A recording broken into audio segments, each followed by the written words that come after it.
breaking curses, changing judgments through repentance, reversing judgmental dreams, visions, prophecies, negative words. ఒక్కొక్కసారి మనకే వస్తాయి negative dreams. కొంతమంది కూడా మనకు చెప్తారు ఇలా వచ్చింది కళ అని. మీకే రావచ్చు ఒక దర్శనం, మీకు ఏదన్నా ఒక చెడు జరుగుతున్నట్టు, ఒక అవమానం, ఒక ఆపద, ఒక కష్టం, బ్యాడ్ డ్రీమ్. ఎవరికైనా దేవుడు చెప్పాడేమో మీకు ఇలా జరుగుతుంది అని. ఓకే, లేక ప్రవక్త అవ్వచ్చు, negative words, any other system. John chapter 14:26. ఆదరణకర్త అనగా తండ్రి నా నామమున పంపబోవు పరిశుద్ధాత్మ సమస్తమును మీకు బోధించి నేను మీతో చెప్పిన సంగతులన్నిటినీ మీకు జ్ఞాపకం చేయును. ఆదరణకర్త ఎవరంట? సపోజ్ చిన్నపిల్లలు ఎవరికైనా ఏమైనా జరిగిందనుకోండి, వచ్చి ఎవరికి చెప్తారు? తల్లిదండ్రులకు చెప్తారు. ఒకవేళ వాళ్ళు పడిపోయినా, ఒకవేళ వాళ్ళు ఏదైనా రాయి సిరేసినా వేరే వాళ్ళకి తగిలిందనుకోండి, ఎవరికి చెప్తారు? వచ్చి పేరెంట్స్. ఆ తల్లిదండ్రులు వెళ్ళి బాబు సారీయో కంపెన్సేషనో అదో ఇదో చెప్పి మొత్తానికి పిల్లల్ని కాపాడతారా? They will do their best. భార్యకి ఏమన్నా వస్తే భర్త, పోనీ మనకేమన్నా వస్తే మనము కోర్టుని ఆశ్రయిస్తాం, సంథింగ్ ఎల్స్, న్యాయం జరుగుతుంది. సో ఈ స్పిరిట్ రెల్మ్లో అంటే అఫ్కోర్స్ దూతలు ఉంటాయి, ఇవన్నీ ఉంటాయి. ఎలాగా ఏదన్నా జరిగితే చాలామందికి వస్తాయి డ్రీమ్స్, అవి నెరవేరిపోతూ ఉంటాయి అన్నమాట. Evil words, what ever is maybe negative words. అయితే ఇక్కడ మొదటగా దేవుడు మనకిచ్చినటువంటి వరము ఏంటి? పరిశుద్ధాత్మ. యేసుని నమ్మితే మనకు వచ్చినటువంటి వరం ఏంటి? పరిశుద్ధాత్మ, the gift of holy spirit. ఇక్కడ పరిశుద్ధాత్మకి ఇంకొక పేరు ఉంది. ఏంటిది? ఆదరణకర్త. ఆదరణకర్త అంటే ఇంగ్లీష్లో చాలా బాగుంటుంది ఆ పేరు. ఏంటో తెలుసా? కంఫర్టర్. ఒకవేళ ఇతరులు మనకి ఇబ్బంది పెడుతున్నా, మనకు మనమే ఇబ్బంది చేసుకున్నా, ఒకవేళ మనము చేసిన పొరపాట్లు మన మీదకే వస్తున్నా, మనము వెంటనే దేవుని దగ్గరికి వెళ్ళామని ఏమనుకుంటాము? మనం ఏదో పొరపాటు చేసాం అందుకే వచ్చింది, చేసుకున్న వాడికి చేసుకున్నంత దాన్ని ఏమంటారు? కర్మ అంటారు. మనమేమి మార్చలేము. ఇది వచ్చేసింది, ఇది చేసేసాడు, నేను పొరపాటు చేశాను, దేవుడు నన్ను శిక్షించాడు, అనుభవించాల్సిందే. కానీ ఇక్కడ దేవుడికి ఇంకొక పేరు ఉంది. ఇక్కడ ఏం పేరు? ఆదరణకర్త అంట. అంటే ఏంటి? నువ్వు చేసుకున్న పొరపాట్లైనా, ఒకవేళ నువ్వు చేసుకున్న పాపాలకు వచ్చేటువంటి తీర్పు అయినా, ఏదైనా ఆయన వద్దకు వెళితే ఏం చేస్తాడంట? We're suffering because we don't know our God completely. మనం ఎందుకు కష్టపడుతున్నాము అంటే మన దేవుణ్ణి మనం పూర్తిగా తెలుసుకోక. So even though you mess up, సరే నువ్వు పొరపాటు చేసావు, పడిపోయావు, you did something wrong, you lost something, ఏదైనా పోయింది. మమ్మీ చాక్లెట్ పడిపోయింది, అయ్యో ఆ కళ్ళలో కొట్టుకెళ్ళిపోయింది, వాడు ఎత్తుకెళ్ళిపోయాడు, సరే ఇంకోటి కొంటాను రా అంటుంది. దానివల్ల ఆ పిల్లవాడికి ఏం కలుగుతుంది? ఆదరణ. అతనే పొరపాటు చేశాడు. So even for our own mistakes, ఏదన్నా ఒక తీర్పు రాబోతుంది, ఒక డ్రీమ్ వచ్చింది, ఒక విజన్ వచ్చింది, లేక ఎవరో ఒకరు చెప్పారు, ఒక నెగిటివ్ ప్రాఫెసీ చెప్పారు, నీకు negative prophecy is not a wrong prophecy. కొంతమంది దీన్ని అవకాశం చేసుకొని, కొంతమంది కావాలని కూడా నెగిటివ్ ప్రాఫెసీలు వస్తారు. ఒక్కొక్కసారి ఎందుకు వస్తాయి negative prophecies? Out of jealous spirit వస్తాయి. కొంతమందికి వాళ్ళకి వరం లేదు, కానీ అపవాది వారిని వాడుకుంటాడు. అపవాది ఇచ్చే డ్రీమ్స్ ఎలా ఉంటాయి చెప్పండి? బాగుంటాయా? బాగోవా? బాగోవు. సో అపవాది చేయడం అనుకోండి ఈ డ్రీము, వాట్ యూ థింక్? నువ్వేమనుకుంటావు? ఎంతమంది భయపడతారు వస్తే? వాళ్ళు విశ్వాసలే అనుకోండి, మంచి ప్రార్థన పనులు వచ్చింది అనుకోండి, ఏం చేసుకుని భయపడతారు. You get scared, freaked out, నీ ముఖం అంతా పడిపోతుంది, ఏం చేయాలో తెలియదు. What to do, what's happening, I going to die, చనిపోతానా? భయం వేస్తుందా ఇదా? You get scared. అంతెందుకు, ఎవరో కాదు, అక్క చెల్లెలు, అన్నదమ్ములు అవ్వచ్చు, ఇంట్లో వాళ్ళే అవ్వచ్చు, బంధువులే అవ్వచ్చు, యూనో ఎనీబాడీ. అంటే అవి నిజం ఉండొచ్చు, లేక ఫ్రేమ్ చేసి ఉండొచ్చు. ఒకసారి అపవాది వాడికి నిజంగా ఒక వ్యతిరేకమైనటువంటి దేవుని చిత్తానికి విరుద్ధమైనటువంటి కళ కూడా ఇవ్వచ్చు. అందుకే దావీదు ఒక మాట అంటాడు, false witnesses has risen against me. The devil will use false dreams, false things. So what do you do? అప్పుడు ఏమనుకుంటావు? ఏదో చేసాం, అయిపోతుంది. అప్పుడు నీ దేవుడు పంపించినటువంటి పరిశుద్ధాత్మకి ఒక పేరు ఉందంటే ఏంటంట? ఆదరణకర్త. ఎవరు చేసిన పొరపాట్లైనా, నువ్వు చేసుకున్న పొరపాట్లైనా ఏం చేస్తాడంట? He will cancel and suspend those things. There is a process, you see. ఈ వర్తమానం విన్న తర్వాత మీకు ఎవరైనా కావాలని ఇచ్చిన, కోపంతో ఇచ్చిన, ఒకవేళ నిజంగా వచ్చిన, మీరు దాన్ని ఆదరణకర్త దగ్గరికి వెళ్ళి మీరు ఆదరణ పొందుదురుగాక. You will cancel it, suspend it, reverse it, put it down and totally abort it. ఎందుకంటే అసూయ ఎప్పుడన్నా పోతుందా? పోదు. అప్పది పోతాడా? పోడు. ఈ రెండు ఉన్నంతకాలం ఫేక్ డ్రీమ్స్, నెగిటివ్ డ్రీమ్స్ ఉంటాయి. ఒక్కొక్కసారి నిజమైన డ్రీమ్స్ కూడా వస్తాయి. He is the comforter. So you need to know your God as a comforter. నీ దేవుని ఎలా తెలుసుకోవాలి? నువ్వు ఆదరణకర్తగా తెలుసుకోవాలి. సామెతలు 26:2. రెక్కలు కొట్టుకొనుచు తారాడుచున్న పిచ్చుకయు దాటుచుండు వానకోవులియు దిగకుండునట్లు హేతువు లేని శాపము తగులకపోవును. హేతువు లేని శాపము తగలదు. ఇది ఒక రూల్. సాధారణంగా శాపం ఎప్పుడు వస్తుంది? ఏదైనా హేతు వస్తేనే వస్తుంది. ఎవరో నీకు శాపం పెట్టారు, ఇది అందరూ పెడతా ఉంటారు, నీకు ఇలాగ అయిపోను, నువ్వు అలా అయిపోవాలి, ఇలాగ అయిపోవాలి, ఎలాగ అయిపోవాలి. కరెక్టే, కారణం లేదు, శాపం బిడ్డ తగలదు. ఒకవేళ కారణం ఉంది, నువ్వు ఇలా చేసావు కాబట్టి నీకు ఇలా తగులును గాక అని అన్నారు. అది తగులుతా తగలదా? తగలొచ్చు, తగలకపోవు. కానీ ఈ వచనం ప్రకారం ఏంటి? కారణం ఉంటే శాపం ఏమవుతుందంట? తగులుతుంది. అయితే నువ్వేం చేయొచ్చు? నీ దేవుని వద్దకు వెళ్ళి నువ్వు పొరపాటు చేసిన దాని విషయమై నువ్వు పశ్చాత్తాపపడి ఆ కారణం ఉన్న శాపాన్ని కూడా తీసివేసుకోవచ్చు. ఎందుకంటే నీతిమంతులు ఎవరైనా ఉన్నారా? లేరు. ఒక వ్యక్తి పాపి అని తెలుసుకోవడము అది ఆ వ్యక్తి యొక్క గుణం, ఆ వ్యక్తి యొక్క పద్ధతి. అది ఇనిషియల్గా ఎవరైతే వారి పాపని తెలుసుకుంటారో వాళ్ళే రక్షణకు అర్హులు. ఎవరు పాపి అని తెలుసుకోరో వాళ్ళ రక్షణకే. ఒక్కసారి నువ్వు తెలుసుకున్న తర్వాత నీ జీవితాంతం నువ్వేమవుతావు? నీతిమంతుడు అవుతావు. బట్ ఇట్ ఈస్, నువ్వు పాపి అని ఫస్ట్ తెలుసుకోవడం అనేది ఆరంభం. That is the way to know God's righteousness. దేవుని యొక్క ఉచితముగా ఇచ్చిన నీతిని విశ్వాసం ద్వారా పొందుకోవడానికి నువ్వు పాపి అని తెలుసుకోవడం మొదట అర్హత. That's the basic big foundation. You need to know. That can be only done by holy spirit. ఇంకొకటి చూద్దాం, ద్వితీయోపదేశ కాండము 28:45 చూద్దాం. నీవు నాశనం చేయబడు వరకు ఈ శాపములన్నీ నీ మీదకు వచ్చి నిన్ను తరిమి నిన్ను పట్టుకొనును. ఏలయనగా నీ దేవుడైన యెహోవా నీకు ఆజ్ఞాపించిన ఆయన ఆజ్ఞలను ఆయన కట్టడలను అనుసరించి నడుచుకున్నట్లు నీవు ఆయన మాట వినలేదు. సరే, ఆయన ఆజ్ఞలు ఎవరన్నా పాటించగలరా? పాటించలేరు.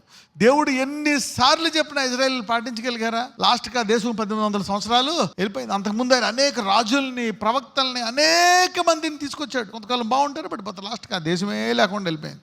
So it is not that easy. అంటే ఈ లెక్కన శాపాలన్నీ వచ్చి ఏదో ఒక శాపం తగులుతూనే ఉంటుంది, ఏదో ఒక పొరపాటు చేస్తూనే ఉంటాం. నీకు ఆజ్ఞాపించిన ఆయన ఆజ్ఞలను కట్టడలను అనుసరించి నడుచుకున్నట్లు నీవు ఆయన మాట వినలేదు గనక ఇలా జరుగుతాయండి. ఇంకొకటేమో కారణం ఉంటే శాపం తగులుతుంది. సో మరి ఎలా తప్పించుకోవాలా? సరే, ఆ ప్రవక్త వచ్చి చెప్పాడు, నువ్వు ఇలా చేసావు కనుక నీకు ఇలా జరుగుతుంది అని. ఒకేసారి నీకే వచ్చింది ఒక డ్రీమ్, ఇలా జరుగుతుంది, ఇలా జరుగుతుంది. వాళ్ళు చెప్పారు, వీళ్ళు చెప్పారు. కొంతమంది అసూయతో, ఏమీ లేకపోయినా అసూయతో చెప్పారు నీకు ఇలాగా. ఈ ఆజ్ఞలు ఏది పాటించిపోయినా జరుగుతుంది. కాబట్టి చూద్దాం, గలతీయులు 3:13-14.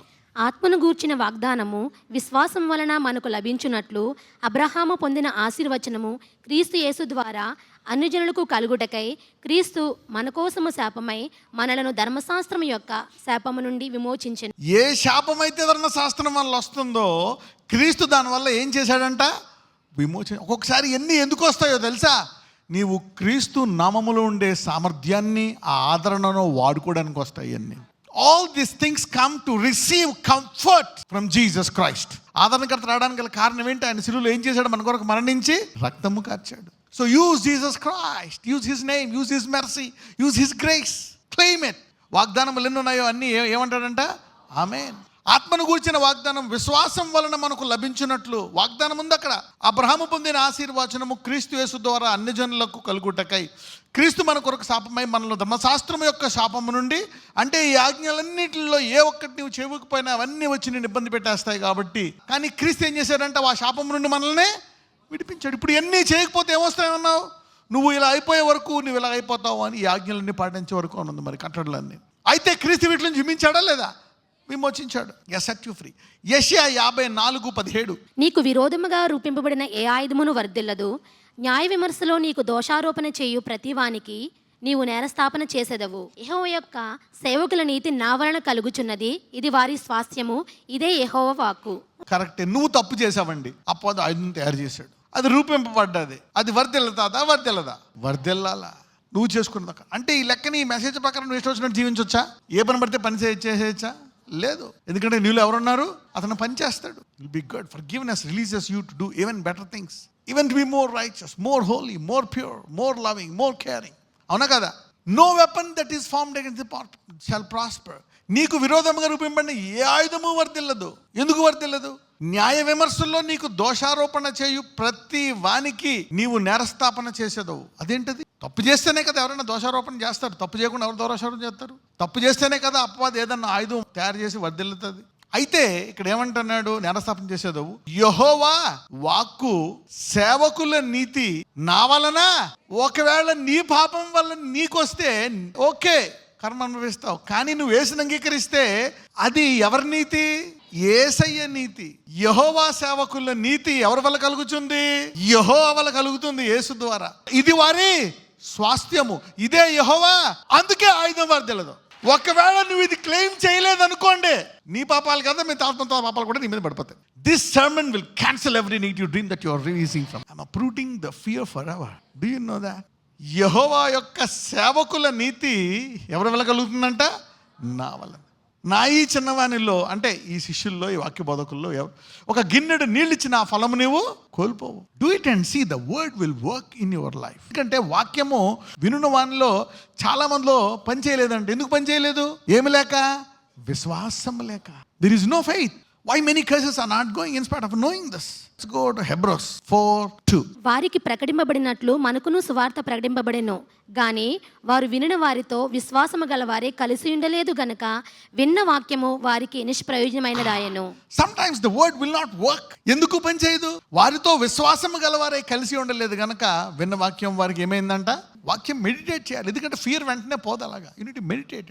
Fear will turn into faith. Okay, you are giving value to the word that the preacher is preaching. So every time a word is being preached, you need to come with the best things. ప్రతిసారి వాక్యం బోధిస్తున్నప్పుడు నీవు మంచి పదార్థాలు పట్టుకురావాలంట. ఈ కొంచెము దాంట్లో నమ్మకం ఉండకపోతే దేవుడు ఉత్తమమైన దాంట్లో నీకు ఎలాగా చోటిస్తాడు. No weapon is formed. ఏ ఆయుధం ఎవరు తెలియకుండా ఎలాగ ఉంటుంది అంటే ఇది ఒక రకంగా కర్మకి అగెనిస్ట్ కదా. No weapon formed against the shall prosper because the righteousness belongs to God. అది వాళ్ళ నీతి. నేను క్షమించాను, నా కుమారుడు అన్ని చేశాడు కాబట్టి ఏది? No weapon. Can you believe it? Is it not powerful that you found it in Isaiah? నీకు విరోధంగా రూపంపడిన ఏ ఆయుధము వర్తిల్లదు. న్యాయ విధుల్లో నీకు దోషారోపణ చేయు ప్రతివానికి నీవు నేరస్థాపన చేయదువు.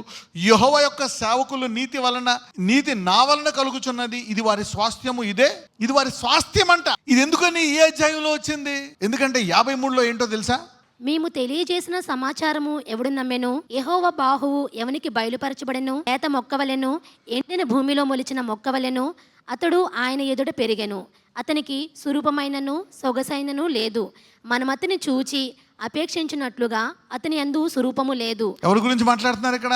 అతడు తృణీకరింపబడిన వాడును, ఆయను మనుషుల వలన విసర్జింపబడిన వాడును, వ్యసనాక్రాంతుడుగాను, వ్యాధిని అనుభవించిన వాడుగాను, మనుష్యులు చూడనొల్లని వాడుగాను ఉండెను. అతడు తృణీకరింపబడిన వాడు గనక మనము అతనిని ఎన్నిక చేయకపోతిమి. నిశ్చయముగా అతడు మన రోగములను భరించెను, మన వ్యసనములను వహించెను. అయినను మొత్తబడిన వానిగాను. నిశ్చయముగా మొత్తం అన్ని ఆయన వేసేసుకున్నాడంట. అందుకని 54లో ఏ ఆయుధం వర్దిల్లదు అని చెప్తున్నాడు యెషయా. Because of 54 is releasing and declaring no weapon. For a believer, accepting Jesus is not a small thing. అందుకే అంతకుముందు చెప్పాను, రక్షణకి ఒక పదం ఇచ్చాను, గొప్ప రక్షణ. Salvation is great, very great. It wipes out some of the old theologies, old dialogues, old statements. The mysteries of salvation are very powerful. That's why it is very great. అయినను మొత్తబడిన వానిగాను, దేవుని వలన బాధింపబడిన వానిగాను, సమనొందిన వానిగాను మనం అతనిని ఎంచితిమి. మన యతిక్రమ క్రియలను బట్టి అతడు గాయపరచబడెను, మన దోషములను బట్టి నలుగుగొట్టబడెను, మన సమాధానార్థమైన శిక్ష అతని మీద పడెను, అతడు పొందిన దెబ్బల చేత మనకు స్వస్థత కలుగుచున్నది. అప్పుడు ఏం చేయాలి? ఆయుధం తయారైంది, అది నిజం వచ్చింది, కానీ పొరపాటు గుర్తొచ్చింది, సర్లే ఇంకేం చేస్తాం అనుకుంటావా? లేకపోతే ఆయన నీతిని లేవనెత్తుతావా? Claim his righteousness and suspend that vision and the dream. ఒకవేళ ఇదేమి లేకుండా literally if you are suffering, suspend the suffering. మనమందరము గొర్రెల వలె త్రోవ తప్పిపోతిమి, మనలో ప్రతివాడును తనకిష్టమైన త్రోవకు తొలిగెను. యెహోవా మన అందరి దోషమును అతని మీద మోపెను. ఎవరైతే నమ్మారో వాళ్ళందరి దోషమును, అందుకే ఏ ఆయుధం వర్దిల్లదంట. 54 ఎందుకు ఇచ్చాడు? Because of 53 that powerful statement has come. ఎందుకంటే ఆ నీతి ఎవరిదంట? నాది. ఆ సేవకుల నీతి నాది. చదవండి. అతడు దౌర్జన్యము నొందెను, బాధింపబడినను అతడు నోరు తెరవలేదు. వదకు తేబడు గొర్రె పిల్లయు, బొచ్చు కత్తిరించు వాని ఎదురు గొర్రెయు మౌనముగా నుండున్నట్లు అతడు నోరు తెరవలేదు. అన్యాయపు తీర్పు నొందిన వాడై అతడు కొనుపోబడెను. ఎందుకు అన్యాయపు తీర్పు? నీ అన్యాయపు తీర్పు ఆయన మీద పడ్డది. నువ్వు చేసుకుంటే నీ శిక్ష, నీ పాపాలు ఎవరి మీద పడ్డాయి? నీ మీద నెరవేరాల్సిన దర్శనాలు ఎవరి మీద పడ్డాయి? అంటే ఈ దర్శనాలన్నీ, ఈ ఆయుధాలన్నీ ఎందుకు వస్తున్నాయి? సిలువను ఉపయోగించి ఆదరణ పొందడానికి వస్తున్నాయి. సిలువను లేవనెత్తి, సిలువను స్తుతించడానికి, అనేకులు ఆ నామాన్ని హెచ్చించడానికి, స్తోత్రము చేయడానికి ఈ ఆయుధాలన్నీ తయారవుతున్నాయి. In fact the weapons are to glorify God, to be suspended and glorify God. ఈ ఆయుధాలన్నీ ఏం చేయాలా? అవన్నీ కూడా పని చేయకుండా ఉండి నీ నోట్లోంచి దేవుని స్తుత్యాగం రావడానికి ఆయుధాలు తయారవుతున్నాయి. నువ్వు చేసుకున్న పాపం వల్ల వచ్చే ఆయుధాలు కూడా. అలాగే నువ్వు పాపాలు చేసేమనుందా? లేదు. అతడు నా జనుల అతిక్రమమును బట్టి మొత్తబడను కదా. సజీవుల భూమిలో నుండి అతడు కొట్టివేయబడెను, అయినను అతని తరము సపోజ్ నీకు దర్శనం వచ్చింది అనుకో, అప్పుడు ఏం చేయాలి? నువ్వు సజీవములో భూమి నుండి ఆయన కొట్టివేయబడ్డాడు కనుక నేను దీర్ఘకాలం ఉంటానని క్లెయిమ్ చేయొచ్చు నువ్వు ఆయుధాన్ని. అయినను అతని తరము వారిలో ఈ సంగతి ఆలోచించిన వారెవరు? అతడు మరణమైనప్పుడు భక్తిహీనులతో అతనికి సమాధి నియమింపబడెను, ధనవంతుని యొద్ద అతడు ఉంచబడెను. నిశ్చయముగా అతడు అన్యాయం ఏమీ చేయలేదు, అతని నోట ఏ కపటమును లేదు. అతని నలగొట్టుటకు యెహోవాకు ఇష్టమాయెను. అతని నలగొట్టకి ఏమైందంటే యెహోవాకి ఎందుకు? మిమ్మల్ని నీతిమంతులుగా చేయడానికి ఆయనకి ఇష్టపడ్డదండి. ఆయన అతనికి వ్యాధి కలుగజేసెను. అతడు తన్ను తానే అపరాధ పరిహారార్థ బలి చేయగా అతని సంతానము చూచును. అతడు ఆగండి, ఆ బలిని ఎవరు చూస్తారంట? సంతానము చూస్తాదంట. అతడు దీర్ఘాయుష్మంతుడగును, యెహోవా ఉద్దేశము అతని వలన సఫలమగును. అంటే కర్మ నీతి నీ మీదకి రాకుండా ఉండడం అనే ఉద్దేశం ఏమవుతుందంట? యేసయ్య వల్ల సఫలమవుతుందంట. అతడు తనకు కలిగిన వేదనను చూచి తృప్తి నొందును. అంటే ఆల్రెడీ నీకు రావాల్సిన వేదన, నీకు రావాల్సిన బాధ ఆయనకు వచ్చేసింది కాబట్టి దేవుడు రైట్, నేను తృప్తి పడిపోయా, ఇప్పుడు నువ్వు ఫ్రీ, వెళ్ళిపో. ఆయుధం క్యాన్సిల్. ఏ ఆయుధం అయినా సరే. నీతిమంతుడైన నా సేవకుడు ఎవరు? యేసయ్య. జనుల దోషములు భరించి తనకున్న అనుభవ జ్ఞానము చేత అనేకులను, అంటే యేసుని నమ్మి విశ్వాసంతో ఇది క్లెయిమ్ చేసే వారిని ఎలా చేస్తాడంట? కాబట్టి నీతి ఎవరిదే? తన సేవకుల నీతి యెహోవాది. ఇప్పుడు దాకా నీకు రాత్రి పీడకలు వచ్చిందా? పితరుల శాపాలంటే భయమా? అనేకులను నిర్దోషులుగా చేశాడు. అంటే ఇప్పుడు ఆయుధం వర్దిల్లాలా లేదా? కావున గొప్పవారితో నేను అతనికి పాలు పంచిపెట్టెదను, ఘనులతో కలిసి అతడు కొల్ల సొమ్ము విభాగించుకొనును. ఏలయనగా మరణము నొందునట్లు అతడు తన ప్రాణమును ధారపోసెను, అతిక్రమము చేయు వారిలో ఎంచబడిన వాడాయెను. అనేకుల పాపమును భరించుచు తిరుగుబాటు చేసిన వారిని గూర్చి విజ్ఞాపనము చేసెను. యేసయ్య కంట గొప్పవారితో నేను అతనికి పాలు పంచిపెట్టేదను. గొప్పవారు ఎవరు? దేవుడే. దేవుడు దేవుని ఆత్మ. కానీ యేసయ్య ఎవరు? కుమారుడు. ఈ భూమి మీద ఉన్నప్పుడు ఏంటంట? కుమారుడు. అంతకుముందు ఆయన దేవుడై ఉన్నాడు, కానీ భూమి మీదకి వచ్చినప్పుడు ఎవరు? ఆయన మనుష్య కుమారుడు. ఎవరు? కానీ ఆయన ఈ కార్యం చేసినందుకు గొప్పవాడితో అతనికి పాలు పంచి పెడతాడంట. అంటే ఏమైపోయాడు ఇప్పుడు ఆయన? తండ్రి కుమారా, he is equal to God. He was God before when he came here. ఎందుకంటే ఇటువంటి గుణము ద్వారా ఆయన ఏమైపోయాడు అంటే పాపములు క్షమించడము ఎంత గొప్ప దైవ లక్షణము ఊహించుకోండి. అంతకుముందు దేవుడే, తర్వాత ఈ భూమి మీదకి వచ్చే మనిషి కుమారుడు. ఏం చేశాడు? ఎందుకని అసలు అంతకుముందు దేవుడు, తర్వాత మళ్ళా దేవుడు ఎందుకు అవుతాడు? What is God? See his nature. ఇప్పుడు గొప్పవారితో father, son and holy spirit. Son ఎవరైనా is equal to God, son is equal to father. ఈ భూమి మీద ఉన్నప్పుడు ఏమంటాడు? తండ్రి నాకంటే గొప్పవాడు. కానీ ఈ భూమి మీద పుట్టినప్పుడు ఆయనకు ఆల్రెడీ తండ్రి అనే పేరు కూడా ఉంది. ఎందుకు? ఇంత ప్రతి ఒక్కళ్ళ పాపాలను వాళ్ళు ఇన్ని తిట్టి, ఇన్ని కొట్టి, వాళ్ళ పాపాలు చేసి, వాళ్ళ పాపాలు భరించిన రివర్స్ ఇన్ని కొట్టి చంపేసినా కూడా వాళ్ళ పాపాలనే. సో హీఈస్ ఆల్సో మనుషు కుమారుడై అబ్రహాము యొక్క పాప శరీరాకారంలో వచ్చినటువంటి యేసు కూడా ఎవరితో సమానం? ఒక స్టేజ్లో నాకంటే నా తండ్రి గొప్పవాడు అంటాడు. యెషయా 9:6. ఏలయనగా మనకు శిశువు పుట్టాడు. ఎవరా శిశువు? ఆయన భుజము మీద రాజ్యభారం ఉండును. ఆశ్చర్యకరుడు, ఏం పేరు? ఆశ్చర్యకరుడు, ఆలోచనకర్త, బలవంతుడైన దేవుడు, నిత్యుడగు తండ్రి. ఏంటంట అక్కడ? ఎవరు? కుమారుడు. సమాధానకర్తయగు అధిపతి అని అతనికి పేరు He got a పెట్టబడెను. name of equal to father, but yet he is greater than the father. ముగ్గురు ఒకటేనా? వేరువేరా? వేరువేరు, కానీ ముగ్గురు ఒకటే.